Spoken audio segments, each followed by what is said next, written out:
ગુજરાત કપાસની ખેતીમાં રાજા કહેવાય છે। દેશમાં સૌથી વધુ કપાસનું ઉત્પાદન કરતું રાજ્ય ગુજરાત છે। ત્યારે કપાસની ખેતી કરનારા ખેડૂતોને આગામી દિવસોમાં મબલક આવક થવાની છે। ગત વર્ષની સરખામણીએ ગુજરાતમાં કપાસની આવક 37% વધારી થઈ છે।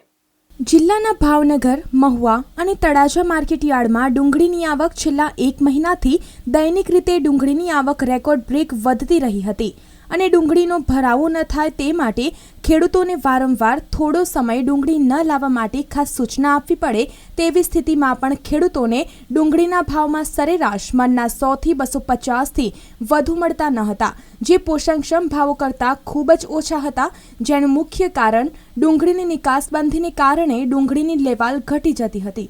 તળાજા માર્કેટયાર્ડમાં ડુંગળીના એકંદરે ભાવ વધ્યા છે। ડુંગળીની નિકાસબંધીના નિર્ણયથી તળાજા માર્કેટિંગ યાર્ડમાં ડુંગળીની આવક ઉત્સાહજનક રીતે વધી છે।